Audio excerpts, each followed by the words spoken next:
Professor Murray Rae. Many of you will know him and probably have even been to some of the lectures. A very distinguished scholar whose unique journey beautifully intertwines the field of architecture, theology and philosophy, and probably a few other things as well.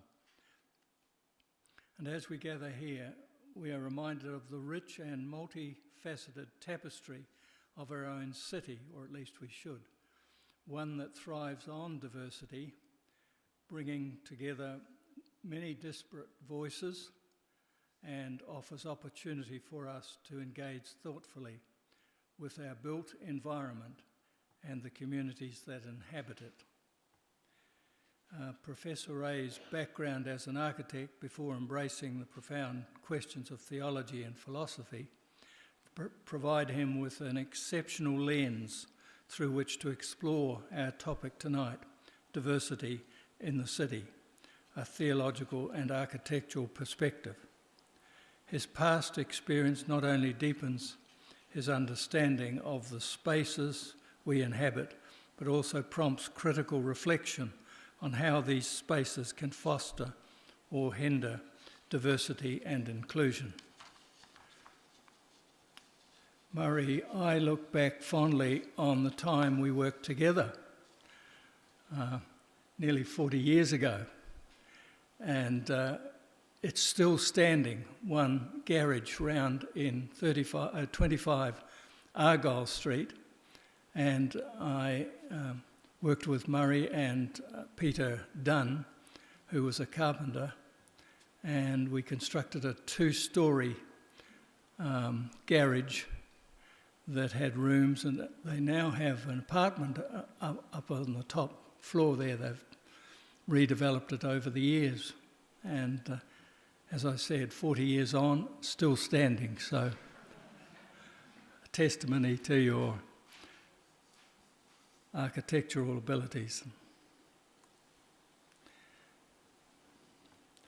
And as we approach the upcoming local elections and local government elections, the relevance of your topic, I'm sure, will be of interest to all of us.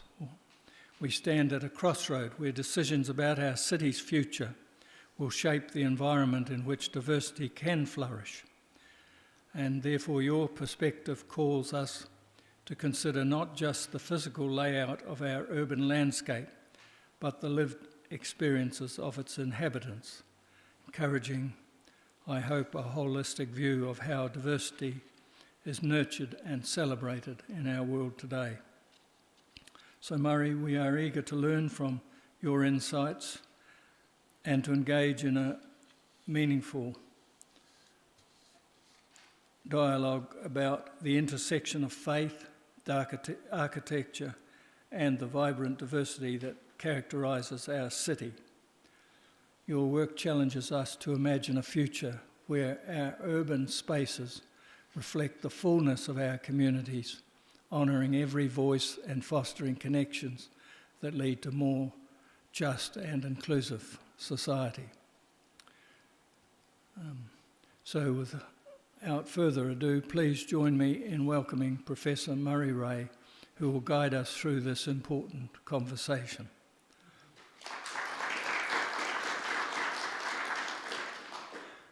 I assume you'll be interested in questions after your presentation. Be happy to take questions. So just hold on to questions as... Well, thank you very much, Rod. If you take nothing else away from this evening, at least you've got a recommendation of an architect who can design a garage that lasts 40 years. So, I'd like to begin by acknowledging Colin Gibson, who I think was the instigator of the series of talks, and is very fondly remembered in many quarters around the city, of course, and further afield. I had the pleasure of co-supervising a PhD with Colin, a student from Samoa who was looking at hymnody in the Samoan Methodist Church. And as you can imagine, Colin was a real enthusiast for that project, so we very much enjoyed working together. So diversity in the city. We're going to look at 3 cities tonight. I'm going to move from Los Angeles to Christchurch and then to here in Dunedin. So beginning with Los Angeles. In the Cathedral of Our Lady of the Angels in Los Angeles, a series of tapestries designed by John Neighbour depict the communion of saints. The communion of saints is, of course, a theological concept indicating, among other things, the unity and the relationship of all members of the Church across time and space. Neighbour's tapestry includes many named saints, but also many anonymous figures, male and female, intended to represent all ages, races, occupations and vocations the world over and throughout the centuries. The tapestries adorn the full length of the flanking walls either side of the nave. Those who come to this place to pray, to enter into communion with God, find themselves surrounded by a great crowd of people with whom they share a common bond. They are gathered to worship and are made one in the body of Christ. The body of Christ is, of course, a metaphor used by the Apostle Paul in order to depict the coming together in Christ of male and female, rich and poor, Jew and Greek, young and old, and so on. For just as the body is one and has many members, Paul says, and all the members of the body, though many, are one body, so it is with Christ. For in the one Spirit we were all baptised into one body, Jews or Greeks, slaves or free, and we were all made to drink of one Spirit. Now this vision of plurality, of a diverse community that is hospitable to all, is articulated in both testaments of the Christian Bible. But it is typically presented as both an established truth about the equality of all people before God and as an ideal yet to be realised in practice. Paul's image of the body serves, therefore, as a call to attend to the shortcomings of present practice. The communion of saints is presented as an ecclesial vision of the unity and diversity of the Christian Church. But the Bible also offers a wider vision of all people and all things reconciled and living in harmonious coexistence. It looks forward to a day when all flesh shall see together the glory of the Lord, as Isaiah chapter 40 has it, and when people from many nations will come to Jerusalem to seek the ways of the Lord. In that day, the prophets declare, nation shall not lift up sword against nation, neither shall they learn war any more. They shall all sit under their own vines and under their own fig trees, and no one shall make them afraid. This vision of shalom, of peace, and of the gathering of nations is an eschatological vision, to be sure, a vision of all things brought to completion in the end.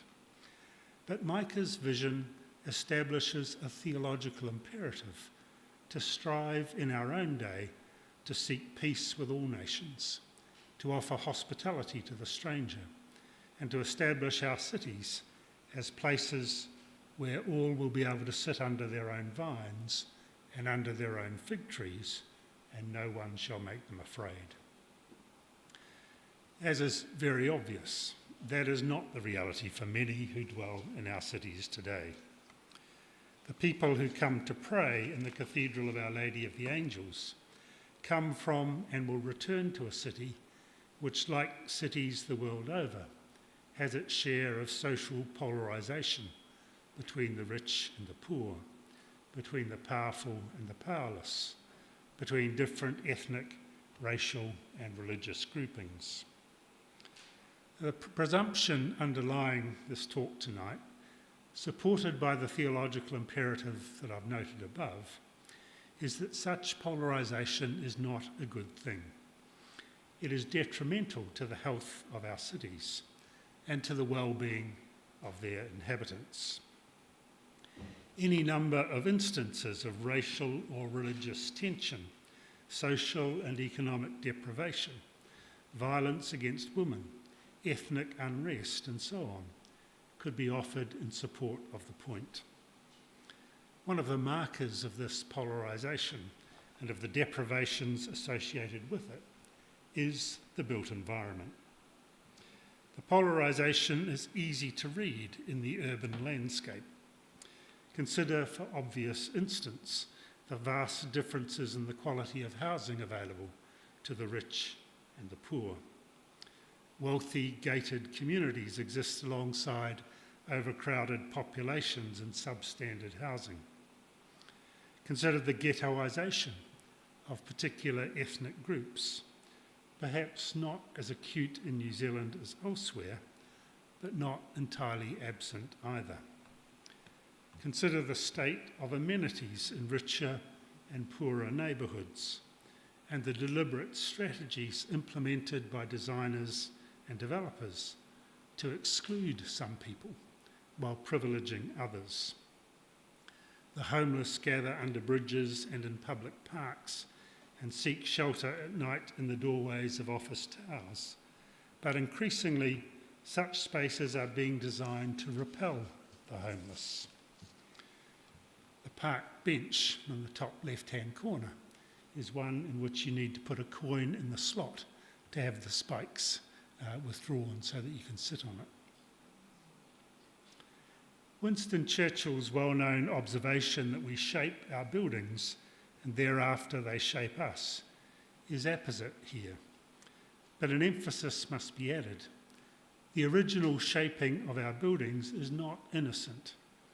High ideals and admirable intentions notwithstanding, human actions are seldom free of assumptions and biases that obscure or deny the genuine interests and concerns of others. Our human projects, city building included, are often compromised by insufficient attention to the interests and concerns of the not so well off. That's a charitable way of putting the matter. It allows that exclusion of the other may sometimes be inadvertent, but examples abound of such exclusion being a matter of deliberate policy, of planning and design. Mike Davis, commenting on the American context, but we can see parallels here in New Zealand, observes that today's upscale pseudo-public spaces, sumptuary malls, office centres, culture acropolises, and so on, are full of signs warning off the underclass other. Although architectural critics are commonly oblivious to how the built environment contributes to segregation, pariah groups, whether poor Latino families, young black men, or elderly homeless white females, read the meaning immediately. That's Mike Davis. The tapestries in the Cathedral of Our Lady of the Angels invite us to imagine an alternative.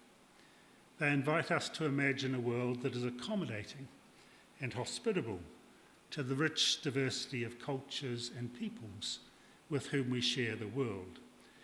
How might such a vision take shape in the building of our cities?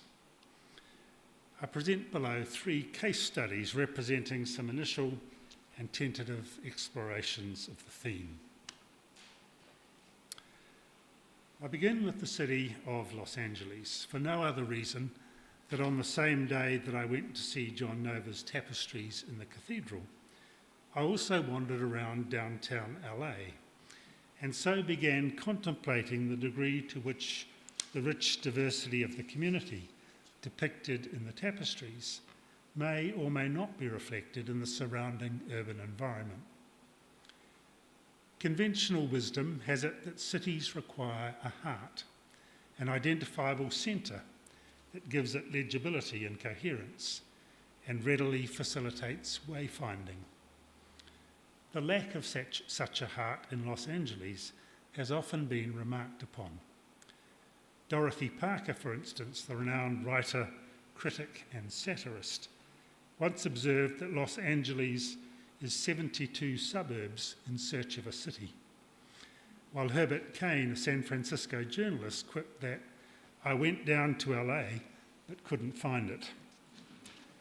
The absence of a heart in the city of Los Angeles has long troubled Eli Broad, a wealthy entrepreneur and philanthropist, who has recently made it his business to rectify the situation. Broad has championed the Grand Avenue project in downtown Los Angeles, which is set to transform the city blocks around a remodelled Grand Park, and, Broad hopes, will unify a divided and disparate city. Describing his rationale for the project, Broad wrote, "All great cities have a heart, a central place where people from all walks of life can go to celebrate and share. They are places made meaningful by history, event, or geography. Or they are places that draw from the energy, commerce, creativity, and diversity of the people who live, work, and play there. And they are places people can use and enjoy, not simply monuments to design. Grand Avenue can be that place," Broad claims. Now, this vision, articulated by Broad, contains some very promising insights, especially the recognition that places are made meaningful by history, and that the heart of a city should draw from the energy, commerce, creativity, and diversity of the people who live, work, and play there. And yet, as the project is taking shape, these insights appear to have been overridden. Consider first a little history. The Bunker Hill area of downtown Los Angeles, which stands at the end of Grand Avenue, has been a site of historical erasure for decades. Bunker Hill was initially developed during the 1880s as a fashionable residential area for Los Angeles' professional elite and their families. During the 1920s and 30s, however, these families began to move out to the newly developing leafy suburbs in the city's hinterland, a relocation accelerated by the completion of the Pasadena Freeway in 1940. The real estate left behind was quickly filled by low-income, largely immigrant minority and often transient residents, reportedly living 10 to a room in conditions that became increasingly squalid and run down. The streets of Bunker Hill came to be regarded as a blight upon the neighbourhood. Racist overtones in some negative appraisals of the area are readily apparent. Some Sanborn maps of this area, now in the UCLA Map Library, have notations made by the insurance appraisers. There's text in the margins of these maps, "Watch for Filipinos here." This is an insurance company considering the area. A master plan developed by the City Planning Authority in the mid-1950s called for the complete clearing of the area. A series of plans emerged, variously proposing the construction of high-rise apartment blocks or combinations of hotel, office, residential and retail space, all demanding the clearance of the site and the eviction of its residents. The clearance of the deteriorating residential area took place soon enough, but it would not be until the mid-1970s and into the 80s that the regeneration of the area began to take place. This time, driven by commercial demands and the modernist vision of commercial property developers. Banal high-rise buildings, accessed primarily by way of their parking garages and offering nothing at street level to attract pedestrians, rapidly took shape on Bunker Hill. Describing the area in the 1990s, Lucaito Sedaris and Sansbury wrote that the contemporary Bunker Hill environment is an acontextual landscape. the architecture and imagery of office buildings, plazas and urban malls is characteristically similar to those of most North American downtowns. This, combined with the absence of urban clues, older buildings and urban artefacts that relay the history of the site, prevents the visitor to Bunker Hill from being oriented in space and time, and from developing a complete understanding of the area's social and historical context. Meanwhile, the poor, the homeless, the bag ladies, the immigrants are confined to the old downtown. The general inhospitability of the area to foot traffic has been relieved only a little by the subsequent construction of a series of cultural facilities, including the Museum of Contemporary Art, the Chandler Centre, and the Walt Disney Concert Hall. Eli Broad and his wife Edith have recently added the Broad Art Museum to house their own extensive collection of art. Across the street from the Frank Gehry-designed Walt Disney Concert Hall, the most substantial development yet of Broad's Grand Avenue project has recently been completed. Frank Gehry is the architect again, this time of a multi-use development occupying a full city block. As the construction began, Stephen Sharp, a journalist, explained that the project's 39 and 20-storey towers will contain a total of 436 rental apartments, including 80 units of deed-restricted affordable housing, as well as a 309-room Equinox hotel.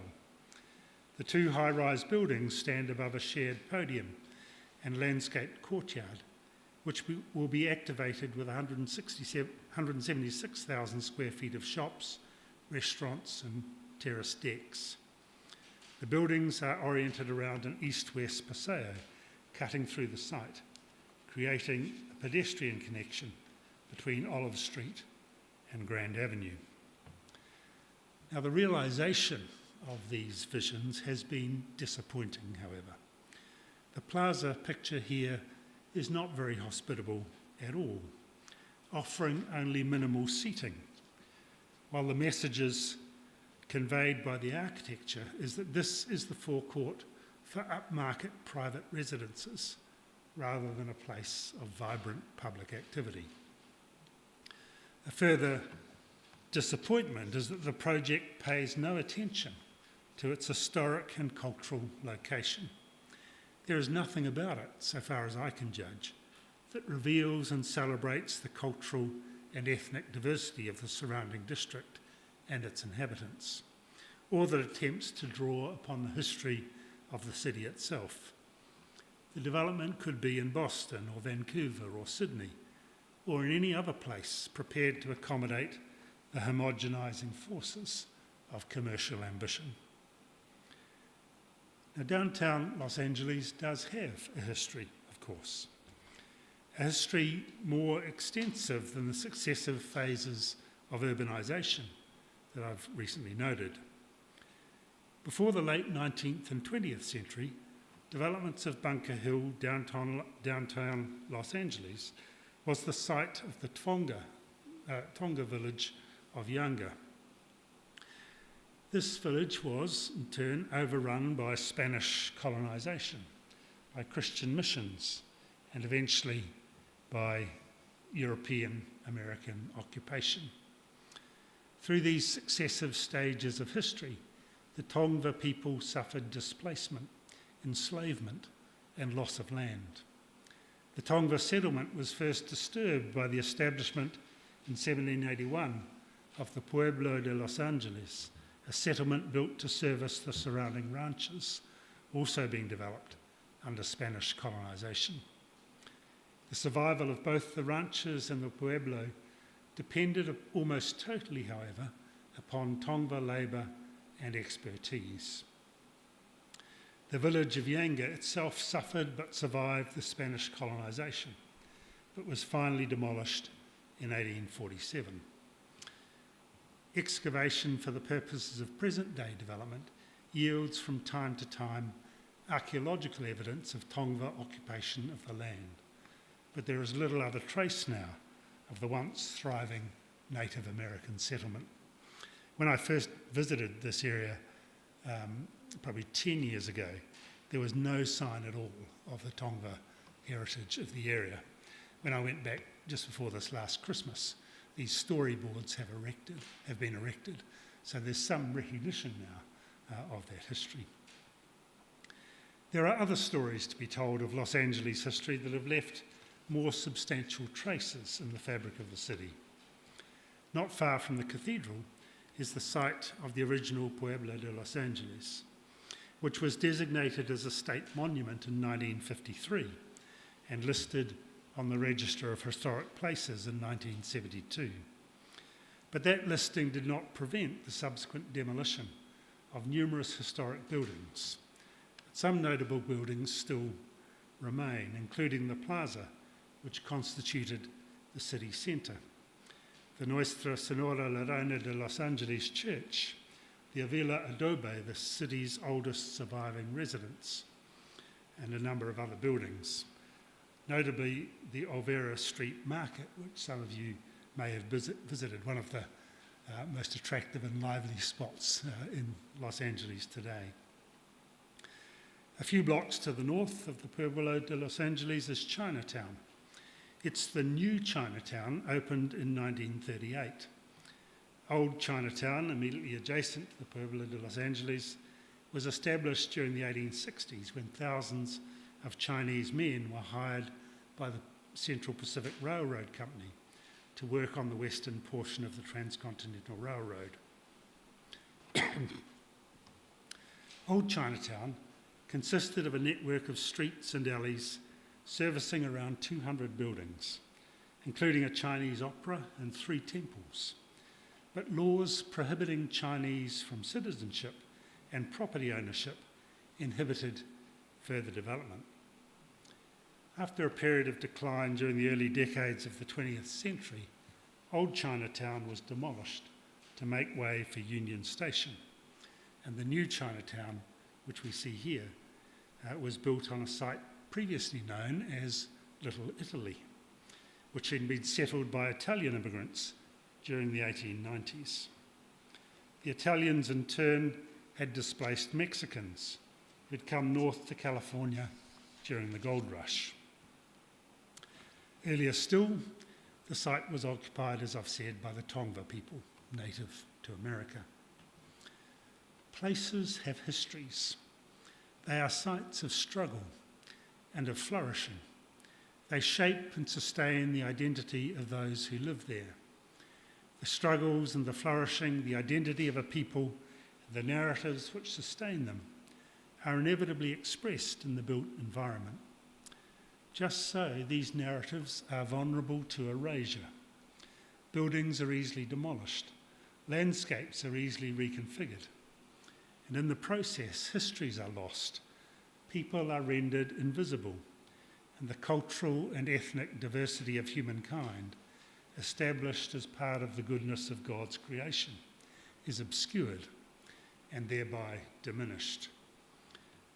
Concluding their account of the history of the Bunker Hill area, Locato Sedaris and Sansbury proposed that, I quote, "An important message for planners and urban designers involves the incorporation of a sense of history in the process of interventions in the physical and social landscape. Attention to urban history, even the relatively recent history of the past 100 years, may provide essential information leading to site-specific solutions in current practice. We might usefully explore urban forms, urban streetscapes, and urban social life that maintain a continuity with local history and connect our understanding of the past with our hopes for the future." Eli Broad's effort to create a heart for Los Angeles takes no notice of any of the history of the area. Now, just as the histories of particular locations and also the identity and visibility of cultures and peoples can be placed under threat through the destruction of built environments and the reconfiguring of landscapes, so conversely, our construction and habitation of both built and natural environments can serve to sustain, make visible and celebrate the diversity of cultures and peoples who claim affinity with particular locations and who seek to live their lives there. Now let's come a little closer to home. As you know, excuse me, in late 2010 and early 2011, the city of Christchurch suffered a long sequence of earthquakes, the most devastating of which killed 185 people and caused extensive damage to the built and natural environment. Large tracts of the central city were cordoned off, civic functions were relocated, pop-up retail outlets appeared in hastily repurposed shipping containers outside the central city. Churches whose buildings had collapsed found other places to meet.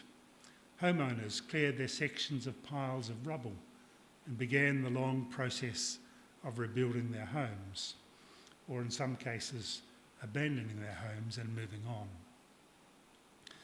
Both the Roman Catholic Basilica and the Anglican Cathedral, notable buildings architecturally, were extensively damaged. Long and sometimes acrimonious debates about what to do with the damaged buildings ensued, especially with respect to the Anglican Cathedral, which had stood for well over a century as the centre point of the city and emblem of Christchurch's proud English heritage. The bishop at the time and many church members favoured the demolition of the cathedral and the rebuilding of a new modern building better suited to the ecclesial needs of the day. But a number of people who had no association with the cathedral otherwise formed the restored Christchurch Cathedral Group to counter this proposal for a new building and to rebuild the cathedral just as it had been before. The lobby group eventually won the day, and so the building of this very English cathedral was begun, at a cost far exceeding what an entirely new building was projected to have cost. The city of Christchurch was, of course, built largely by English colonists, while their contemporary French settlers, who had ambitions of a more extensive occupation of New Zealand than they managed to achieve, were left to build their own relatively small settlement at Akaroa on the Banks Peninsula. With that history behind them, the people of Christchurch, or at least the most powerful lobbyists among them, were not keen to relinquish the most prominent emblem of their English heritage. Protection of that cultural heritage was clearly a more important concern for the lobbyists than any theological imperative to find new ways of being the church in changing times. As we know, however, the rebuilding project has now been stalled through lack of funds, and the more contemporary and innovative features of the rebuilding project have been abandoned altogether. Neither the English nor the French have lived in the area for very long, of course. Their occupation of the region dates back only to the 1840s. Tangata whenua from the North Island, first Waitaha, then Ngāti Māmoe and Ngaitahu, established themselves in the area during the 15th and 16th centuries. But there's evidence of northern iwi hunting moa in the South Island as early as 1000 AD. By 1800, the coastal areas were controlled by Ngāi Tuahuriri, a hapu of Ngaitahu. Their largest settlement was at Kaipoi, just a few kilometres north of present-day Christchurch. It became a major trading centre for pounamu or greenstone. Much land in the area had been cleared of forest by earlier hunting parties, but an important forest remained at Putaringamotu, now the Christchurch suburb of Riccarton. The forest and the two rivers that flowed through it, Otakaru, the Avon, and Opawhao, the Heathcote, were sites for gathering food, especially birds, eels, fish, and freshwater crayfish. Both Christchurch and Akaroa are built on land that belonged to Māori. The means by which that land was acquired is a tale of broken promises, injustice, and even blatant lies by representatives of the Crown. The protests from local iwi, their demands for fair compensation, and their repeated appeals to honour the promises that substantial land would be reserved for Māori were rebuffed. The story of the development of Christchurch and of Banks Peninsula is another story of erasure. That there were people in the land before the English and the French is a reality now being more widely acknowledged. And in the rebuilding of Ōtautahi of Christchurch, attempts are being made now to restore the visibility of tangata whenua. And this commitment has been expressed through extensive involvement of Māori in local urban design decision-making processes and through building development projects undertaken by Ngāi Tahu. In 2014, Ngāi Tuahuriri established the Matapapori Charitable Trust to work in partnership with SERA, the Canterbury Earthquake Recovery Authority, in the rebuilding of the city. The Trust is involved in the 17 anchor projects that make up the Central City Recovery Plan, including the Justice Precinct, the Convention Centre, and the Performing Arts Centre. And it's been commissioned to ensure that Ngāi Tuahuriri Ngāi Tahu history and values are represented in all of these projects. Anna Branken reports, Ngāi Tuahuriri Ngāi Tahu values such as whakapapa, mahinga kai, food gathering grounds, manaakitanga, hospitality, manamotohaki, self-determination, and ture wairua, the law of the spirit, guide the work of the Matapapori project. Dr. Mairi Tau, Ngāi Tuahuriri Upoko, and Ngāi Tahu historian and director of the Ngāi Tahu Research Centre at the University of Canterbury, says, the values can be captured by the overarching philosophy, care for the people. Ngāi Tahu's involvement in property development in Christchurch began before the earthquakes and is increasingly distinguished by the incorporation of Ngāi Tahu cultural references in buildings and landscapes around Christchurch. The developments have been guided as well by key Māori values such as kaitiakitanga, care for the environment. In 2010, for instance, Ngāi Tahu Property and Athfield Architects transformed a former New Zealand Post Mail Centre into 23,000 metres squared of offices, civic chambers and function rooms. The building is named Te Hononga, the joining, in a symbolic recognition of the partnership between Ngāi Tahu and the Christchurch City Council. Alongside the environmental benefits of adaptive reuse, the building incorporates numerous environmentally sustainable features and was the country's first New Zealand Green Building Council Green Star 6 rated building. A description of the building on the Facebook page of Ngāi Tahu Property records that Ngāi Tahu cultural references are incorporated throughout. At the Worcester Street entrance stands the Pou Whenua, this pou that you can see there, by Ngāi Tahu master carver Fane Robinson, and the bronze tuna eels that you may see in the artificial stream there by Ngāi Tahu artist Priscilla Cowie.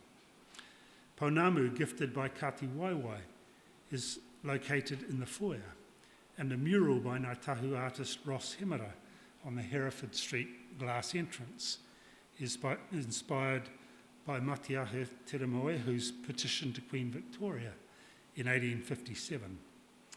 All of these elements weave stories within stories, speaking to the ongoing connection of mana whenua to the land.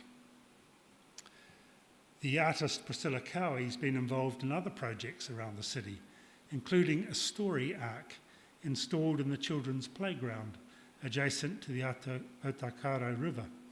With a circumference of 130 metres, the story arc is a circular pathway that leads people through a series of stories.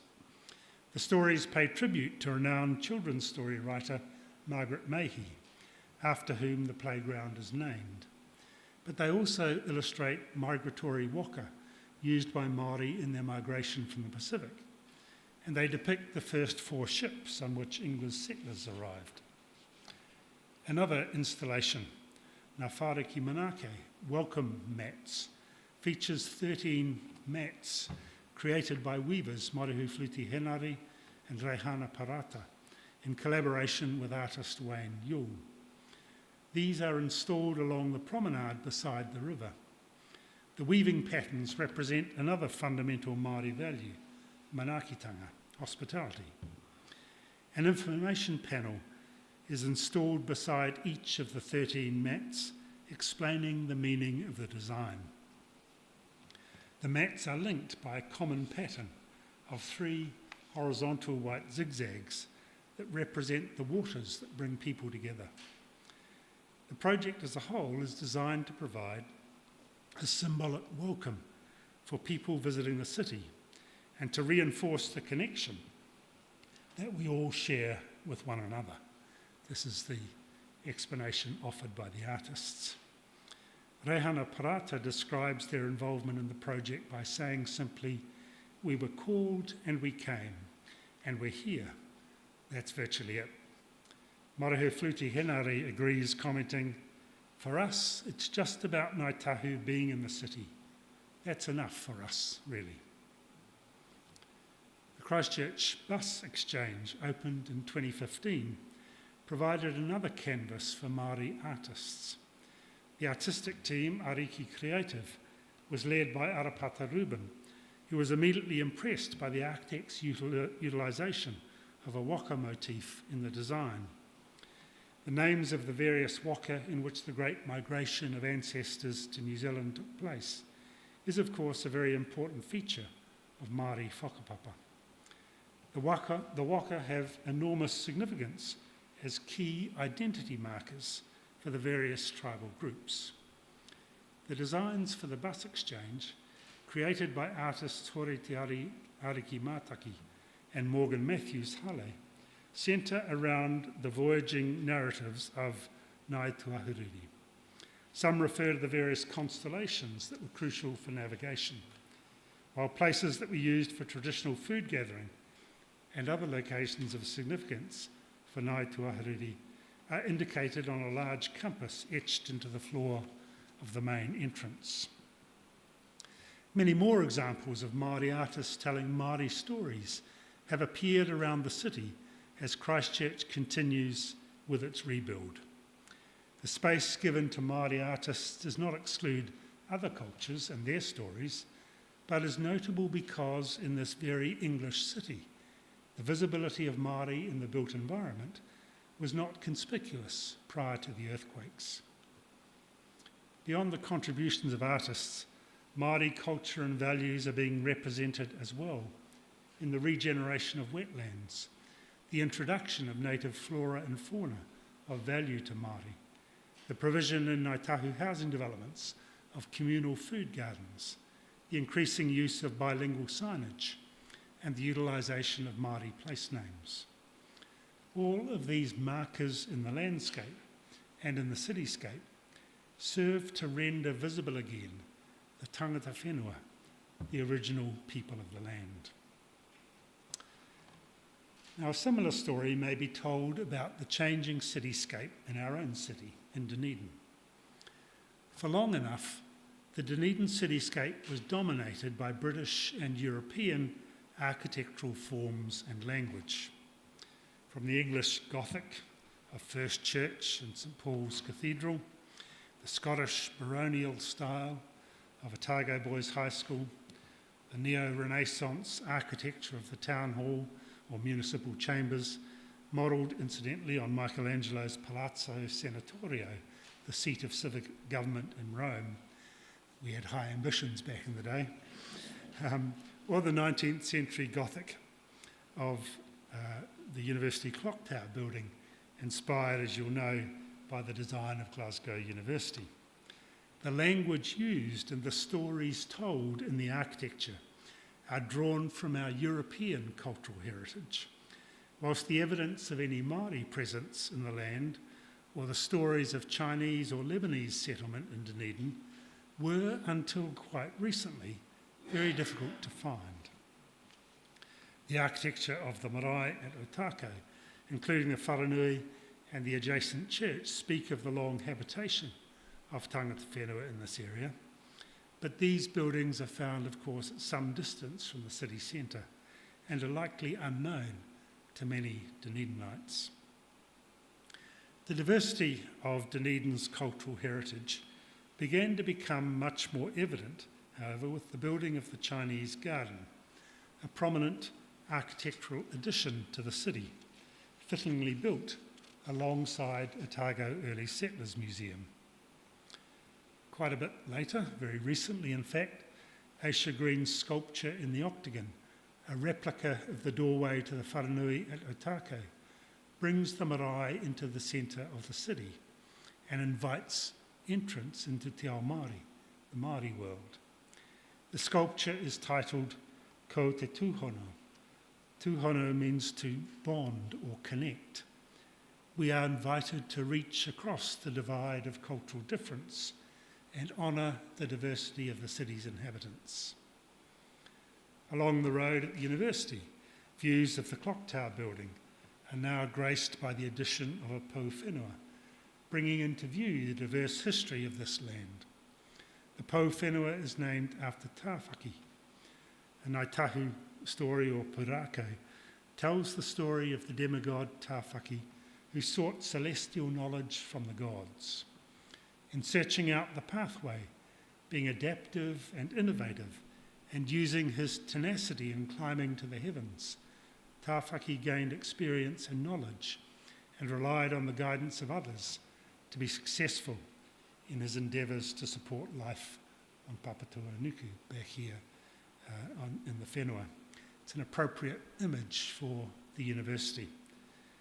The pou recalls a story of educational aspiration and the value of education in serving the community.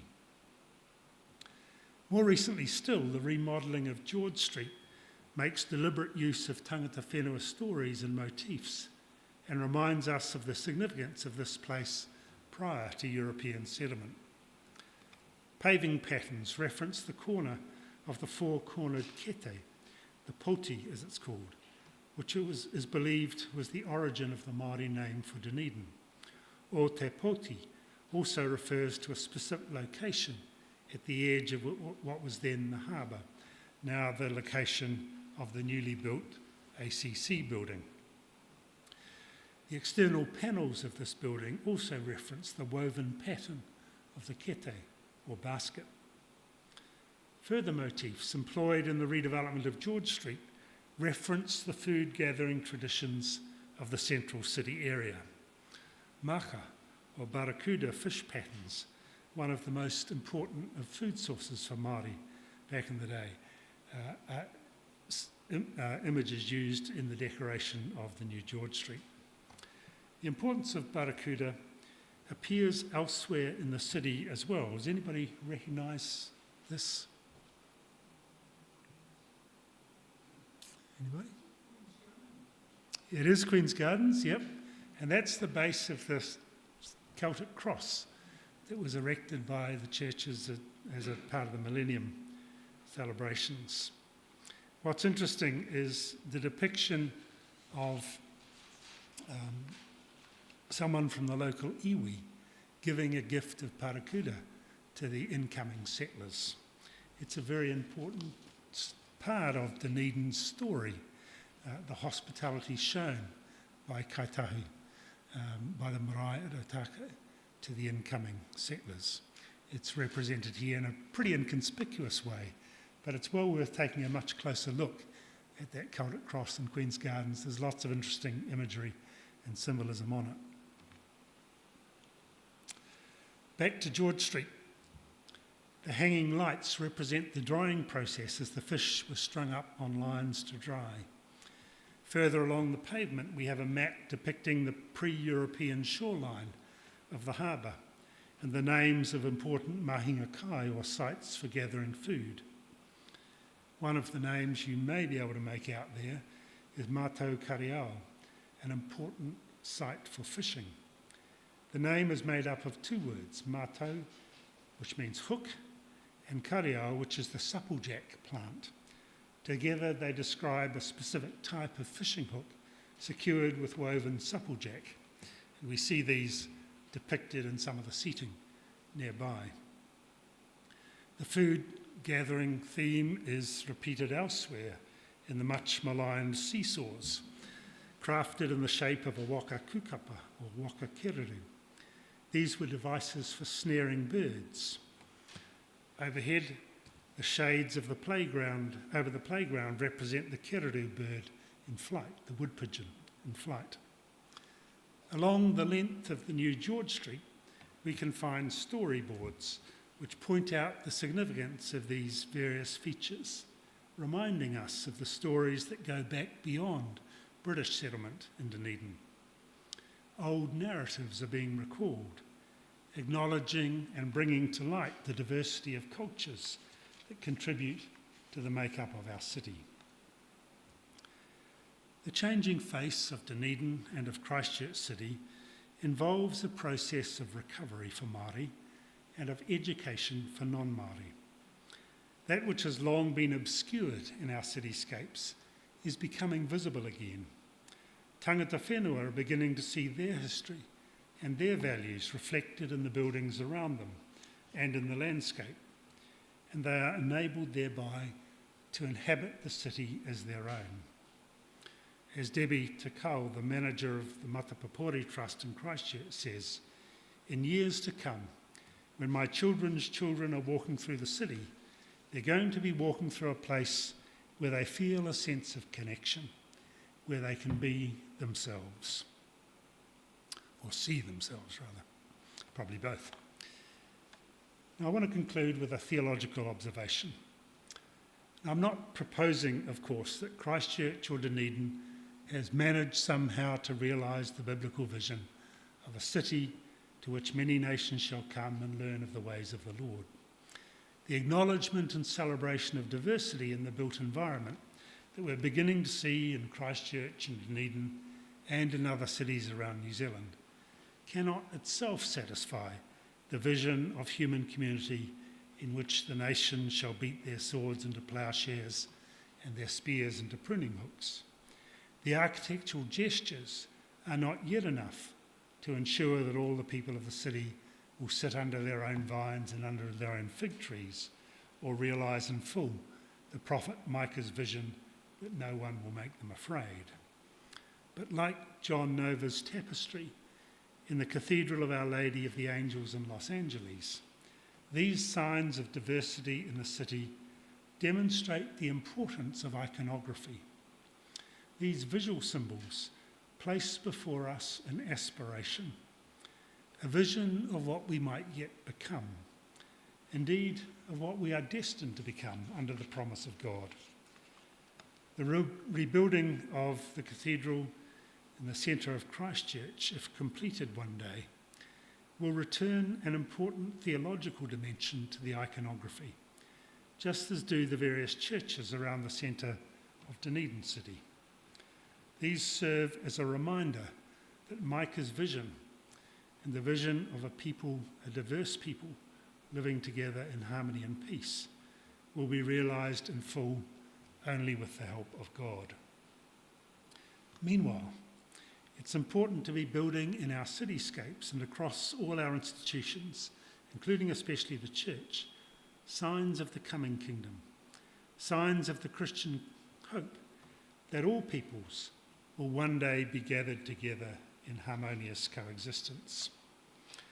It's highly unlikely, of course, that the designers of the remodelled George Street had any such theological motivation, but the acknowledgement and the celebration of cultural diversity accords, I suggest, with a Christian vision of the rich diversity of God's peoples and the honouring of all members of the body. We might invoke as well another biblical story.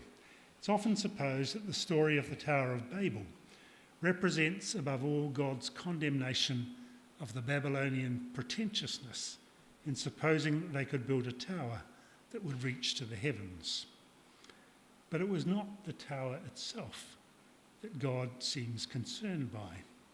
It was the drive toward homogeneity that drew God's attention. "Look," said God, "they are one people and they have all one language. Come, let us go down and confuse their language there, so that they will not understand one another's speech." So the Lord scattered them abroad from there over the face of all the earth.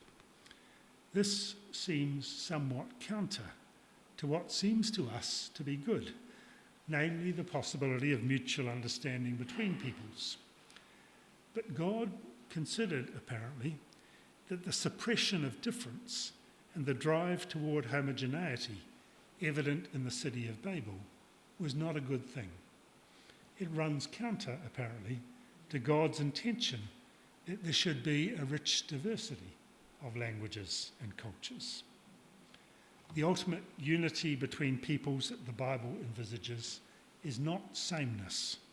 It is not one size fits all. It is not the dissolution of all cultural difference. The unity intended by God is expressed rather in the coming together of all peoples in worship of God. As the book of Revelation has it, "I looked and saw a great multitude that no one could count, from every nation, from all tribes and peoples and languages, standing before the throne and before the Lamb, robed in white with palm branches in their hands." As I suggested earlier, the changes to the cityscapes being made in Christchurch and Dunedin and elsewhere are almost certainly not motivated by Christian theological convictions. But inasmuch as they celebrate the diversity of languages and cultures that are a feature of God's creation, we may say on good theological grounds that the welcoming and the celebration of diversity is a good thing. This is a project, I suggest, that we should encourage and continue to be engaged in. Thank you.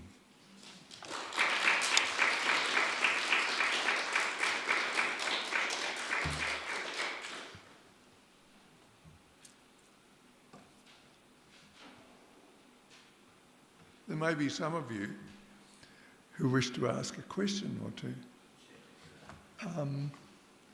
Have we a travelling mic? You're going to rush around with that? Okay. Sorry? Okay. So, have anybody here who wants to ask a question? Don.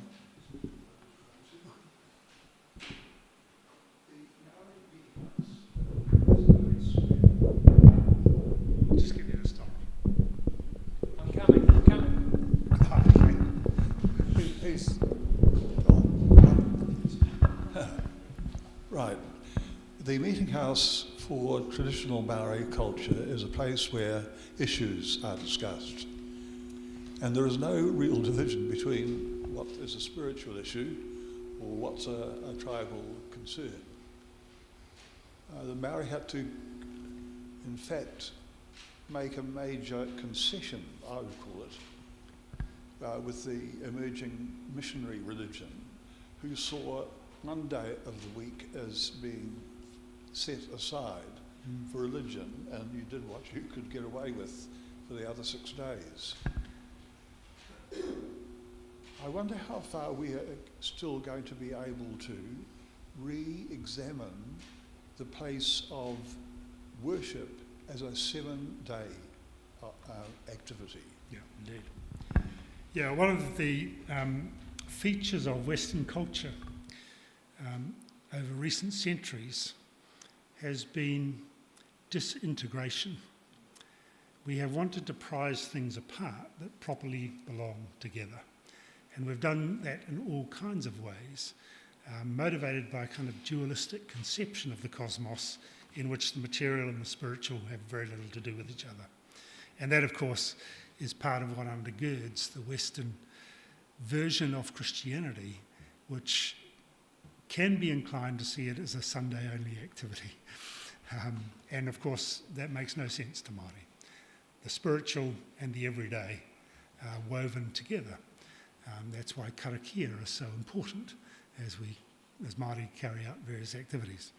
So that integration is to be admired, I think, Donald, and it's something that the West needs to learn again. Now, we get it theologically, of course, we understand that, but in Christian practice in the West, we have disintegrated what should properly be held together.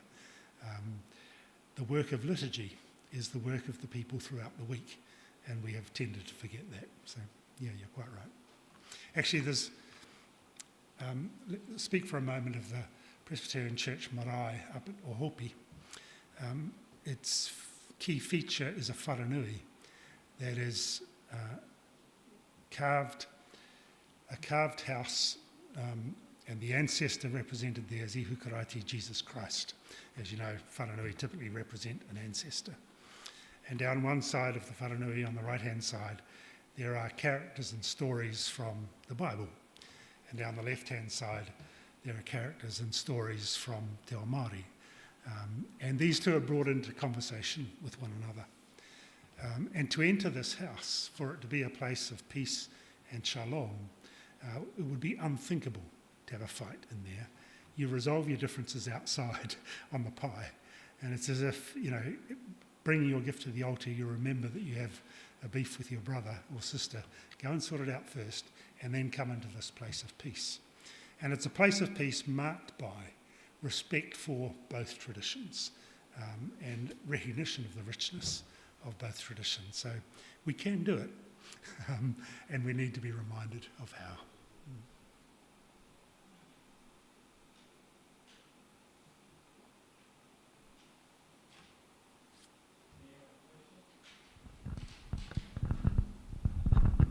Thank you. This is more of a comment rather than a question exactly, but looking at everything that you've said tonight, the churches have not been involved greatly in the history of Maori in a visible way. It's largely been done by the community or the government. And I happen to be a gay man, and I grew up here in Mornington in a Presbyterian church, and I felt absolutely at home because there were all these Presbyterian spires around our community. And I think it's wonderful that we have these significant monuments now that Maori can identify with. But where in Dunedin is a church, other than this one in Mornington that I'm aware of, which is a beacon for gay people so that we feel at home in our community? Do you have any comments on that? It just...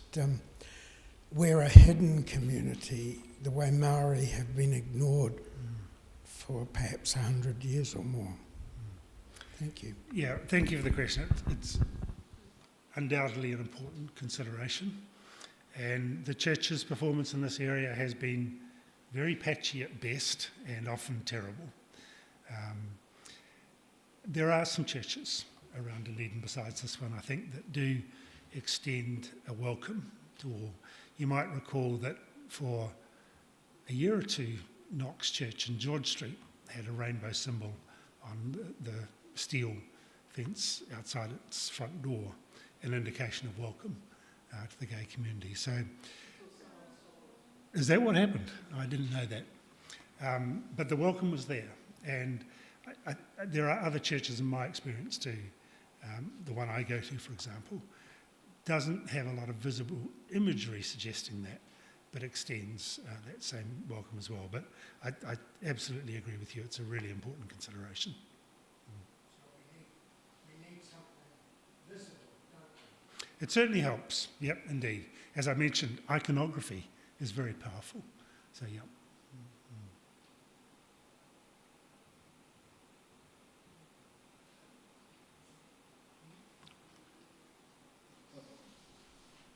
Well, Murray,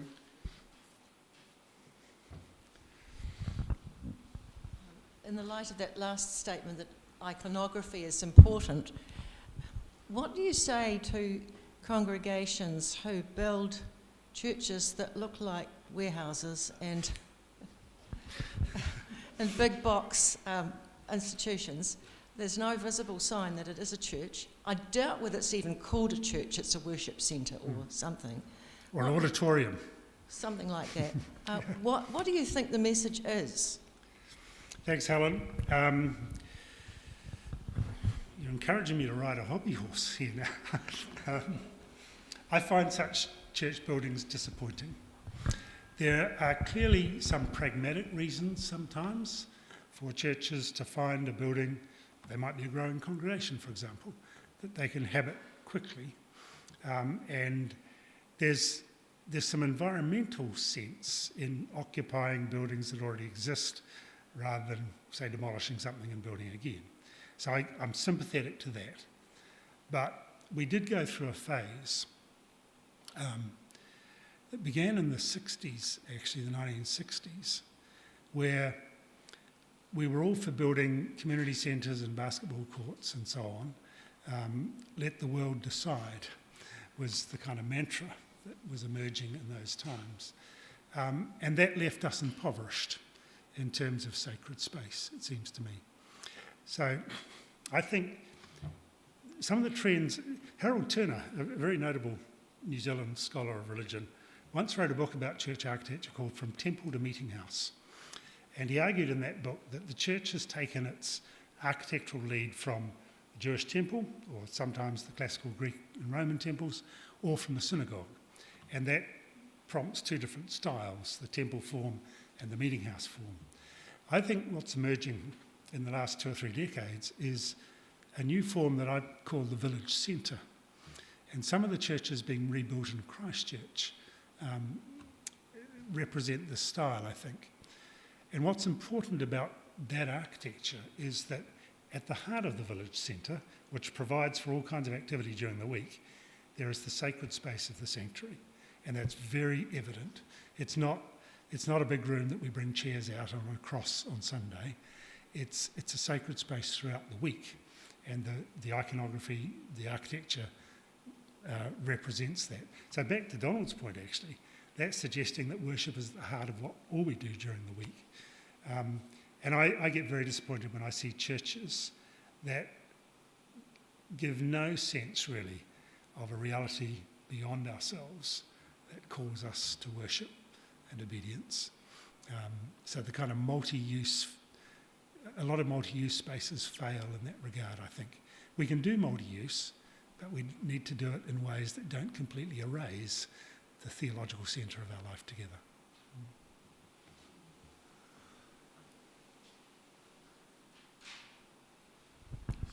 Thank you. In the news, even tonight, that climate change and insurance policies are really beginning to alienate people from their land. Is that something that we have a collective responsibility to address? Yes, Russell. That's about as far as I can go, though. Yeah, it's a bit disturbing, isn't it? And seeing families no longer being able to afford to insure their houses. There's a problem here we need to work on and to fix that. I have no bright ideas, but it's one of the features of our changing environment and the increasing prevalence of adverse weather events and so on that we certainly have to address. Churches too are finding it hard, aren't they, to insure their buildings. Many have reduced their insurance cover. Well, Murray, it's with great pleasure. I want to thank you on behalf of the group gathered here. We've heard comprehensive, excellent analysis of what's going on in 3 cities, one huge, one medium, and one smaller, but important, yes. I was interested in the notion that you put forward that there seems to be a gap between the ideas that come into vision at the beginning of a process of reinstituting the centre of a city and what is found at the end. It seems that hopefully Christchurch and Dunedin has pointed a slightly different way, and that while we may not yet have a clear, crystal vision of where Dunedin or Christchurch should go, you seem to be hinting that we are moving in an acceptable direction. In some respects, yes, indeed. Yeah. And we're very pleased with that. Even on the intellectual stage, as a first-year PhD student, I decided to get rid of the language component. I already had passed in German, but that didn't do for what I was writing about. So it had to be Te Reo, Maori 111. And apart from that was in 2005, and so I took it as a 6-week summer course to get it over with. I've never regretted it, but I have to say, in all fairness, at the age of almost 83, much of what happened 20 years ago has disappeared out of this head. However, it's there in fragments. But what it points to is the opening of a new world view down here. And I think we here are mighty glad of it. And on that note, I'd like to present to you a small gift in recognition of your work. Thank you, George.